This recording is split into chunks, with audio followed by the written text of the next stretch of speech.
skiing. Or it gets the hose again. All right, go. Okay. 71. Ready? Okay. Hello and welcome back to the Real Estate Unlimited podcast. My name is Sierra Steinmetz. Brian Shuey. Carrie Steele. Bill Jones. And we're the Jones Home Team. And this is episode 71 and special guest glasses here today. So can't see, but we'll try to suffer through this here. We got some fun ones. Shuey, you took one angle. I'm going to go the other angle here. So we got lawsuits galore. You got lawsuits. Is yours Zillow? Yes. Zillow, and I've got, what was that? Redfin and... Actually, that's not even my topic. I just wanted to piggyback off of that. Redfin and Rocket getting in trouble then. I got Homes.com, some investor trouble. Mm-hmm. Carrie, you were getting into Airbnb stuff. And Homes.com also. And Homes.com, so perfect. And then Sierra's got again, well, we'll leave it up to a mystery here, what top 10 places to live or kind of most search places. Okay. So we're in Ohio, so there's Somewhere a little preview. warm. We'll see. I don't know. It's definitely not warm here now. No. So we didn't talk about who's kicking us off here. Sierra. Sure, Brian. He's Yeah, already. Okay.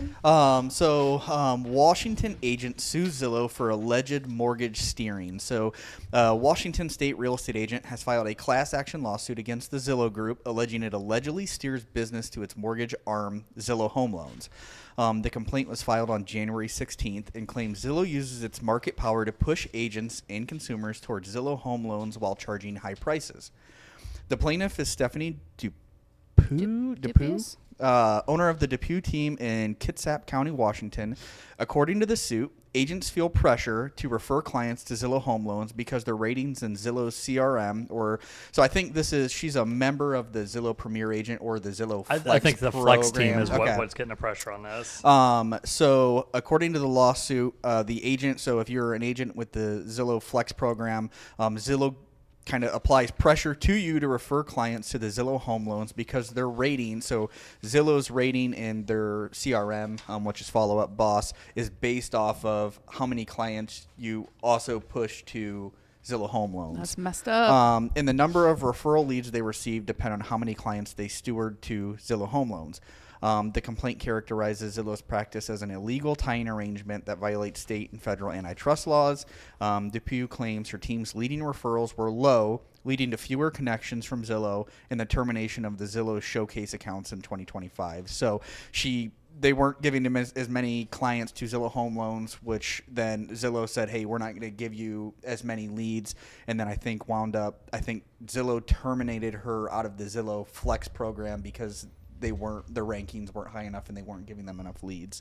Which I've heard that our boy Jared James had a couple articles about that where the Flex teams, he coaches several of them, and they did that. They literally had recordings of their Zillow reps almost just flat out saying you need to send more leads or more deals back to our mortgage thing, that's messed or up. you're going to get hurt. You're literally not hurt, but you're not going to get as many mafia leads. style. Your ranking's going to get hurt. Your lead flow is going to get hurt then. So then Zillow disputes No these pipe Zillow obviously disputes these allegations, stating that lawsuit tells a one-sided story and that consumers are always in control of their choice of agents and lenders.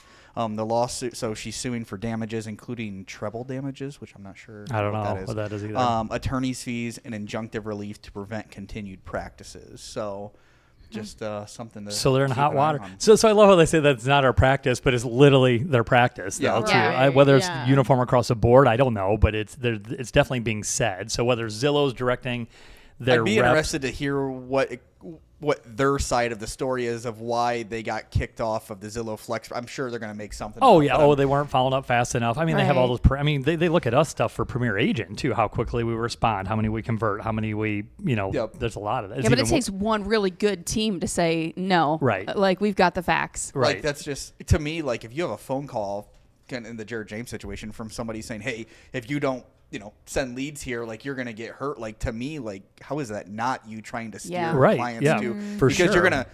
someone's not sending Zillow Home Loans leads, but you're going to try to take business and hurt their, hurt them. It's one thing if they're like, hey, guys, I understand you probably want to recommend, whether you have to or should recommend several people to your clients. Could you please just consider us Make as one sure, of those? yeah, make sure make we're sure one of we're them. in that Yeah. mix. I don't Yep. care if it's 3 or 10, but Yeah. just please, we're partners, we're doing whatever, put us in there. Not Yeah. like Yep. you will send us business or your lead flow is gone. Mm-hmm. And some teams, that's their whole business is those flex programs. So I can't imagine that. So it'll be interesting to see what comes out of that. Well, not to be outdone, Rocket has got themselves in the same thing then too. So this isn't even my topic. I just want to piggyback on this. So Rocket Companies is being sued by 3 home buyers who claim the company violated federal law by running a referral scheme that pressured real estate agents to steer their clients to Rocket Mortgage. The lawsuit alleges Rocket exchanged home buyer leads for closing fees. So they're given like a kickback on, hey, use us and we'll, lower your commission costs or things like that. But only if agents directed them to use Rocket, regardless of their best interest. It also claims that the practice continued even after Rocket acquired Redfin, suggesting the move meant to be a steering process in-house. Rocket, of course, denies these allegations, calling them recycled claims that have already been dismissed in a previous case. The plaintiffs, those 3 home buyers then, represented that the same law firm behind major industry lawsuits, including the one against Zillow. So, yeah, same kind of thing to where Rocket Mortgage has their referral programs with us agents. They try to do that stuff then too, to where, hey, they were even trying to encourage us to get our mortgage loan license in and kind of double dip on a lot of that stuff as well. And, they of course want those leads coming back then too. Mm-hmm. So similar but different. So again, I threw these both articles into ChatGPT here. It says what's similar is different. So Rocket Companies lawsuit filed by 3 home buyers, claims agents were paid in leads if they referred the client to Rocket Mortgage. So kind of the same thing as what Zillow was doing. Like, hey, we'll give you more leads or not cut your leads off if you refer as business, which again, to me, that's just a tit for tat, right? Yeah. You're just literally, being incentivized to do that. So, but it's our job as agents to help not necessarily steer them, but steer them away from something that could be predatory. At least be able to shop around to compare rates, because how many times have nothing against them, but how many times have we referred a client or said, hey, reach out to Zillow, or they came to us from Zillow, they shopped a local lender or another lender, and all the time the closing costs were $5,000 apart or different or something like that. So again, it's in our best interest to watch out for that client. Obviously, we're working for the client, so we can help get them a better deal or find them a better rate, or just get the job done too. Even regardless of price, sometimes it's just a matter of getting to the closing table, getting that client that house. Then, so because again, that goes back to even the pre-approval sometimes from Rocket or Zillow or wherever. Like they don't, maybe they aren't pre-qualified. They're a pre-qualification and not pre-approval or whatever. Yeah. Which that happens. That's Rocket, Zillow, all them then too. Oh no, I'm approved for $200,000. No, you got. They haven't even looked at one piece of paper from the client. Right. Showing income or anything. I called and said I made $200,000 a year and have no debt and an 800 credit score. Well, they have none of that then. So I'll rip through these bullets. So allegedly, this continued after Rocket's acquisition of Redfin, suggesting that the deal helped bring in the steering practice in-house. So now that they have a real estate brokerage that Rocket owns, they're kind of just going full circle. Again, just like you talk, fiduciary duty to the clients, who's best. And of course, Rocket denies any wrongdoing. So then the Zillow, filed by real estate agents in Washington State. I don't know if it's the same ones or not. Was it Washington State? Yes. I don't know if it's multiple lawsuits. Okay. Yeah. Well, it did say that I think she did it, and then buyers or some more agents were coming forward as well to doing that. Well, I'm sure they'll get a lot more. It's only going to be a matter of time before everybody's like, right. And especially if people have recordings of things and stuff. Yeah. They're what do my kids say? They're cooked. They're cooked. So they claim that Zillow used its premier and preferred agent program to push agents to refer clients to Zillow Home Loans, allegedly tied agent performance ratings in their CRM to how many pre-approvals were secured through Zillow Home Loans. So again, your points are accumulated by that. Claimed steering led to penalties, and non-compliant agents are removed from Zillow's lead gen programs. And of course, Zillow denies everything. So to me, if Zillow gives you a client versus the home, that should be two separate things. Right. You're in the follow-up system. So follow-up boss, your performance rating should be based on how many of those referrals you get to the closing table, not how many loans. 100%, yeah. To them, so that just that's sense. their money though then too. So they're getting that commission compression on that side of it then too. So they're getting less and less money on the real estate side. So they're trying to make it up an ancillary business, home loans and title and So who's suing? Rocket's being sued by the consumer. Zillow's being sued by agents. Other consumer lawsuits are also pending. So Rocket's allegedly steering through agent partnerships and also the Redfin ties, and Zillow's use internal scoring systems and tech tools to influence agent behavior. Zillow Flex Partners, what I think is exactly it. They're just literally making them kind of bend to their will. So legal angles both involve RESPA violations, which is the Real Estate Settlement Procedures Act or whatever, which is a big no-no. But Zillow is also being looked at for an antitrust concern, so for monopoly power. So they're going to be getting it from both ways. So I guess why do we talk about this? It's not just us agents like just, hey, we want to talk crap about things, but it directly involves and impacts our profession, the way we can do our business. And then to the consumer, I mean, what's best for them at the end of the day? I mean, that's what we look at then too. Yeah, this is our livelihood. We want people to buy and sell houses and things. That's how we make money. But we have a fiduciary duty to our people. What's best for them?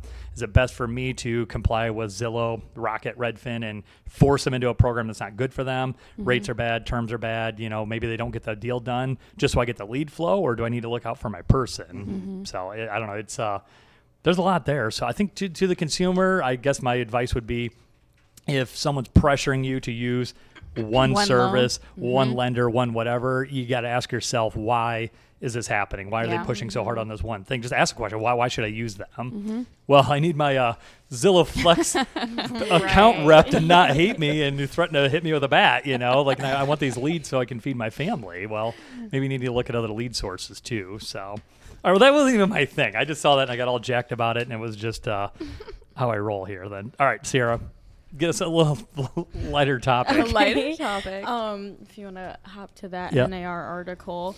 NAR came out with the top 10 housing hotspots predicted for 2026, and a little bit of extra data coming with it.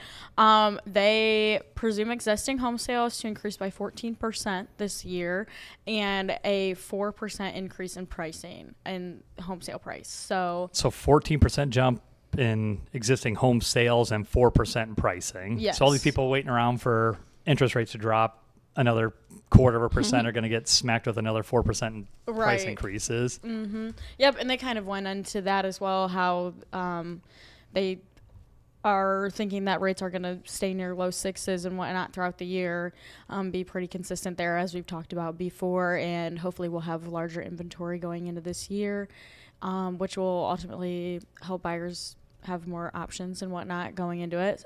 So again, we've beat this dead horse, but if you've been waiting, now is probably the time if you need to make the move. But back to the top 10 here. I actually thought this was kind of an interesting list, kind of all over the place. You've got one that jumped out to me right there. Yep. Columbus, Ohio made the list. Ohio versus the world. Columbus, Ohio is on there. Indianapolis, Indiana is on there. And this is in alphabetical order, not in like a numerical like a order. ranking kind of thing. So yeah, and like Charleston, Charlotte, North Carolina, which is interesting. Jacksonville, Florida, Minneapolis, Raleigh, North Carolina, like a lot with the Carolinas on there, and then like Spokane. Because it's warmer there. Yeah, right. Yeah, and I think that it's obviously those are also can be touristy and whatnot. I think compared to the places in Florida or whatnot, maybe I don't know this for sure, but the cost of living could look a little different, especially with there being so many different suburbs of those larger cities down there, and definitely different places for all kinds of people or whatever they're looking for. So yeah, lots with the Carolinas. Richmond, Virginia's on there. Spokane, Washington, Salt Lake City. Like, what's up with Minneapolis? Like, right. Like that is maybe it's St. Paul, affordable housing. Maybe they're after but I don't know. It's I've hot heard because of that. In Or Minneapolis, everything's just Everyone as wants expensive. to go to the Mall of America. That's what it is. Yeah, right. Oh, that's where that is, isn't it? Yeah. But yeah, I mean, I have heard there's a lot to do in Minneapolis, all kinds of ice fishing. So yeah, ice fishing, yes. Yeah, is it colder? I don't know. It's so cold here. Is it colder there? I don't even know. I've Like, it gotta almost has to imagine. be. Yeah. I gotta imagine they get crazy amounts of snow and whatnot. But yeah, I just thought that was interesting to look at. And there's more on the national outlook for things there. Again, mortgage rates declining towards that 6% bubble right there. And they also added that job growth is expected to remain moderate with roughly 1.3 million new jobs. So I don't think that's anything of a huge increase or decrease either way. But yeah, I just thought that was interesting to look at because you probably wouldn't think of quite a few of those just off the top of your head for like top 10 hotspots people are going to, but I'm sure there's things to back that up or things going on or whatnot to make that make sense. But I love that Columbus still is. I mean, there's just so much going on there. I mean, we're close enough to there. I got to go down there tomorrow. I mean, it is always increasing in size, like nonstop. Oh yeah, yeah. And again, I do feel like they have a very dynamic metropolis going on. Yeah, over there's there. everything. And yeah, they've got everything to do, and especially Ohio. There's not a ton to do elsewhere. You got like the big 3 cities and whatnot, but other than that, when you're in little old Tiffin, you're usually going to Columbus to do all of your big shopping or stuff Well, like that. I'll remind you, I pulled up this old realtor.com. Tiffin, one of the hottest zip codes in Ohio. That was in 2025, but yeah, so I guess so. You got your options of moving to Ohio is Columbus or Tiffin, Ohio. That's it. There you Those go. are the only 2 places. No in between. No in you don't- between. You don't want to be anywhere else. Come find the Jones home team. Yes, we'll take care of in either market. I mean, we can help in Columbus. Yep, Exactly. For sure. All right, cool. I guess did it give any trends on why? I mean, I think it read too much. said there was a methodology section there that said like there was multiple factors, like they go by job growth and Oh, method. Yeah, Okay, here you yeah, go. Yep. What is yeah. it? So, Household income growth, job growth. Again, the lower mortgage rates, I guess that can affect differently depending on where you're at, and all of these things combined. Mortgage payment versus rent, I feel like is probably a huge one, especially I know I have a friend that lives in outside of Charlotte, and they're at the point where they don't know that they're going to stay there forever, but it's almost more worth it to buy a house than what they're paying in rent. And they don't even live in Charlotte. They live outside of Charlotte. And so, yeah, I think that's probably a huge one. And then, just... Yeah, all the mortgage things are kind of weird then, too. You'd think a mortgage is a mortgage, whether you're here in Ohio or, Wichita. I don't know that it would make that big a difference, but... Yeah, right. so... Well, cool. All right, move to Ohio. That's the moral of the story. All right, Carrie, Airbnbs, are they a good investment? I've thought about them. So this is kind of going to jump around between 2 things. So my topic is Airbnb, VRBOs, and other short-term rentals, and why owners are starting to sell out. But part of why, how I arrived at this topic is because homes.com has added something to their website. So first I'm going to talk a little bit about Airbnbs, and then I'm going to talk about how that homes.com comment is relevant to that. So Airbnb, VRBOs, and other short-term rentals like Evolve, Furnished Finders, things like that. The growth of them has been existential since 2020. That's when it really took off. There's actively 2.25 million Airbnb listings, and I don't know if they're considering like the Evolve and the VRBOs and all that as one or just Airbnb in itself. But we are the largest number of Airbnbs in the whole world, which is pretty crazy. You're talking in America or just in this the area? world. Yeah. Like That's what America is, has more Airbnbs than anywhere else which in makes the world. Sense. And so my comment is, if it works, everybody's doing it right. And so kind of everybody jumped on that bandwagon of seeing that everybody else is making a crap ton of money having a short-term rental, be it they have 2 properties and they're renting one out, or they're renting out a shed on their property or whatever. So I personally have been an Airbnb owner and host for about 6 years. We own one, we manage some, and then we stay at Airbnbs across the country. And so we've kind of followed like the ups, the downs, the highs, the lows, so what's trending, and so on and so forth. And I will say that even personally here in Little Tiffin, Ohio, it's been found. You know, every location. I don't know that there's a location across the United States that hasn't been found by now. Right. By Airbnbs or short-term rentals. And if so, everywhere I've ever looked, there's been an Airbnb. I don't think I've ever not within seen 15 something. minutes. Yeah, it might not be right in that little tiny what maybe there would be one in Republic, but what would be the purpose if there's one something close everywhere around right. there? Not to say that you can't, because you can, but just having a steady income coming in as to where you're going to put it. So some of the reasons that people are selling out of their Airbnbs is falling profitability, market saturation, which that one's huge. I did highlight that. Rising cost, operational burdens, which I'll talk about, strong local regulations, people switching from short-term to long-term, and investment strategy shifts. Because like I said, in 2020, when people were traveling all over they had work from home jobs, like remote jobs, they're like, heck, I can go to, Los Angeles and work there for a couple of weeks, and then I can go to Texas and work there for a couple of weeks. And as people are starting to get back to their office jobs, people are traveling less just by default. Sure. And so I can say that managing short-term rentals is a flippin' nightmare. I mean, people think when they get into it, they're like, oh my gosh, we can make so much money. Yes, you can, but with that comes great responsibility. So just think of it like this. You're on call 24 hours a day, 7 days a week. Even if you have a beautiful, perfectly manicured Airbnb, you're going to have somebody lock themselves out. You're going to have smoke stuff goes detector wrong. batteries going off. You're sitting in the middle of dinner and their shower head starts spraying, hard water buildup or Right. something. And those are real life situations. So some of the reasons that people are selling out is the risk versus the reward. So when everybody was traveling, it was like everybody was traveling. So you didn't really have to even be a good Airbnb host to get those bookings because Sure. the saturation of the market wasn't there and people were traveling like crazy.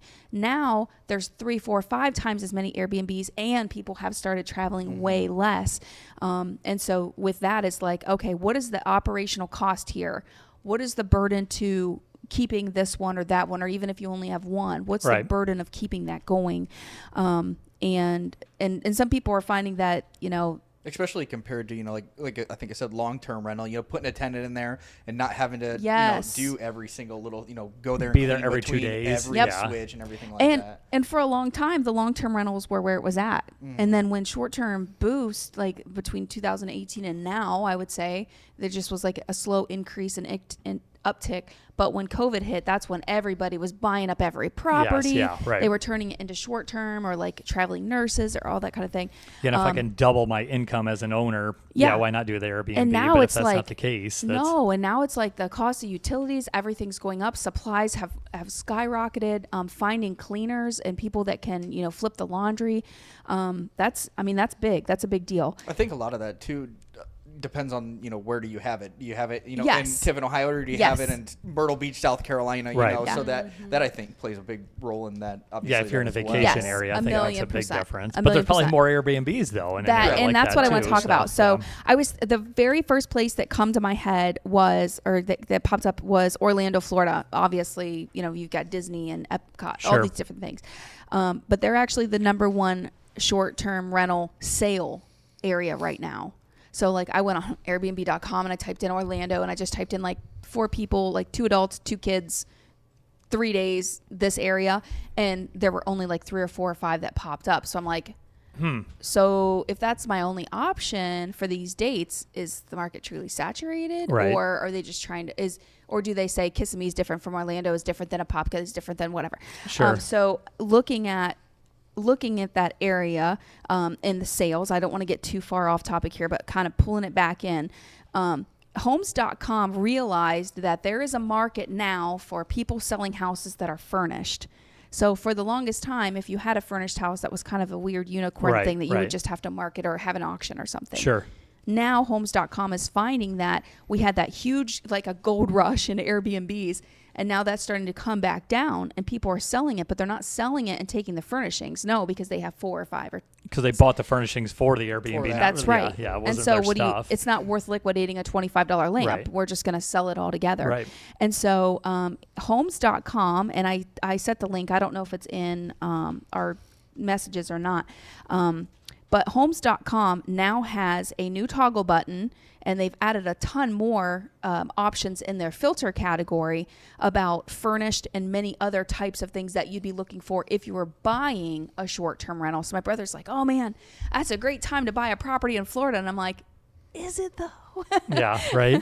Like for me, I would love to invest in property in Florida, but I would also like to take that $2,200 a month that I'd be spending on the mortgage and just travel anywhere I want in somebody else's Airbnb for $2,200 a month. Right. Like I could take a trip every month. And I'm in real estate. I shouldn't say that, but in Orlando, Florida specifically, and thinking about owning a short-term rental that you don't have boots on the ground, who's going to manage it? Who's going to look after it? If there's a hurricane, if there's, I don't know, make something up.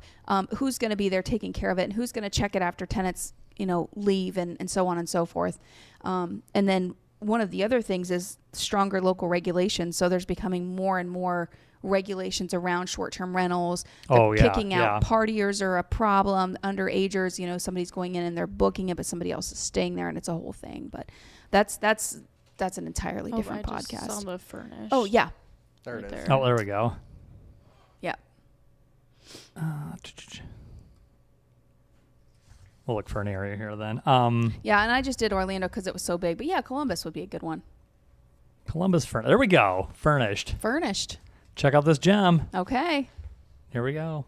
But again, And that would be this, nice this too doesn't necessarily for- mean Airbnb. This just means Right. this is a home that's furnished in Columbus. But so. wouldn't that be nice though for somebody that travels for work to be able to purchase a second house and it's ready to go? Yeah, Like, that would be very nice. True, very true. Because there's people now that want to invest in real estate, and it's like some of the holdup isn't necessarily investing in real estate, it's all the stuff behind it. So I'd be So totally pretty. fine with that stuff. I would be fine with it too.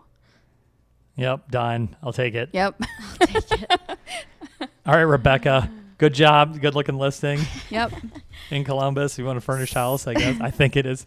Double check with her. I have no idea. So in short, after the big boom in 2000, short-term rental market got more competitive, more regulated, and more costly to run.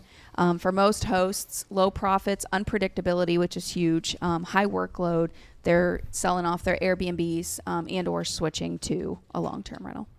Cool. That's all. I always got. thought that sounded awesome, but yeah, I think just probably listening to you and just what I've seen, it sounds like ship has almost sailed. Unless you like, pay somebody to manage it, you're on call 24/7. and I just saw. So it's funny. As soon as I saw this same stuff had been showing up in my feed. Is Airbnb dead and how Airbnb killed itself? And I've just seen so many of these show up in my YouTube feed for whatever reason. You know how Airbnb killed themselves? They started paying hosts. They would give them a kickback if they recommended another host.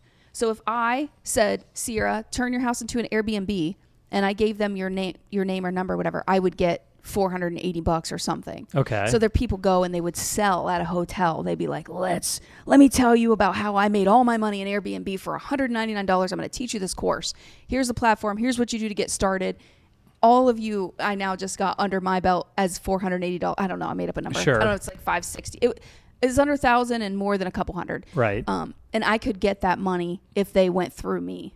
Do Okay. you get that It's just like- the one time, or is it like No, okay. every new lead or every new recommend. But you're fucking putting yourself out of business. Yeah. Yeah. Like, why would you, unless you're going, if you're flying to Raleigh, North Carolina and telling them how to do it, why would you, within a 100-mile radius, to me, even set like a something couple up? $100 to take away from me to give to somebody, because like if it were like you get a portion once they list their house on Airbnb and you get a portion Yes. of every listing, Yeah, okay, that would make sense. That would make more sense than No, this is here's a one-time- $300 one time, like, and now I just potentially lost a visit at my house because I Gave it to gave somebody it to else. somebody else. Yeah. And I could see somebody going around the United States and setting up at, Holiday Inn Expresses Yeah. in a little Yeah, for a conference couple room with, $100. and pitching that. Yeah. Anyway. I'm Well, not passionate about it or all right. anything, but Okay.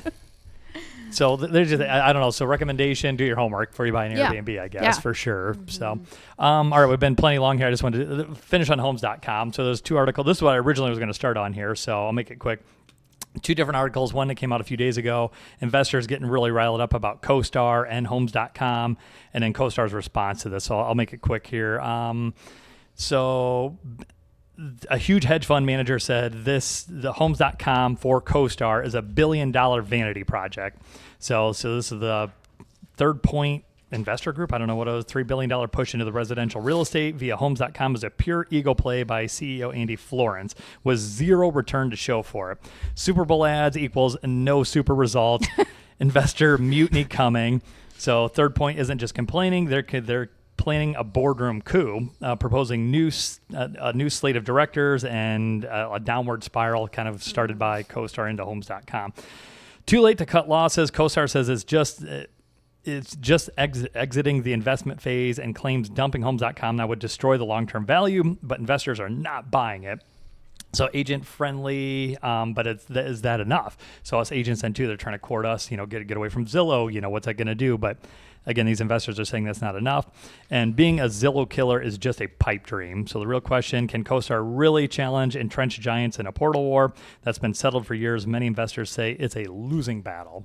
So there you go. I don't know. Losing battle. And again, how's that affect the regular home buyer? I don't know. Oh. You know what I mean? Like it's one more thing. Well, I it's think kind of like what we talked about a few weeks ago of just like they're not expecting to even start being in the green on this investment like years, until, like, right? Wasn't it? 2029 or Yeah. something, or 2030, right. which is crazy. That's hoping it because, works. Right. Yeah. And it's Yeah. dead in the water Yes. before it gets there. That's right. And again, too, I guess, I don't know, I'm not one to say this, stay in your lane, because I'm all over the place, but they were a monster of CoStar and LoopNet and all the things. I mean, they own the commercial space. They make billions of dollars off of that. So I don't understand why. I guess they just see that big pot of money there in the residential market. We need to go get us a piece of that. But I don't It know. just makes it messy for everybody. And then I tend to come back to how much education do the people in this roundtable making these decisions have that's not causing all of these lawsuits? Because if you don't know, you don't know. And if you're in Yeah. there making, big boy decisions, but you don't have big boy experience, you're kind of tanking the whole. Yeah. Yeah. Well, and these guys too, if they've dumped $3 billion in investment into that, I mean, these people obviously know what they're doing if they got $3 billion to invest in something. So they must know a thing or two about running a company. Not saying CoStar doesn't, but I don't know. Sounds like they're not circling the wagons in a good way for that. So, all right, that's been plenty long enough. And I think our next one will be Valentine's. Is that what we decided? so. See what we'll do for that. I may or may not be able to see you next time. So if not, it was good to see you. We'll see you next time. Like, share, do all the things, and we will see you then.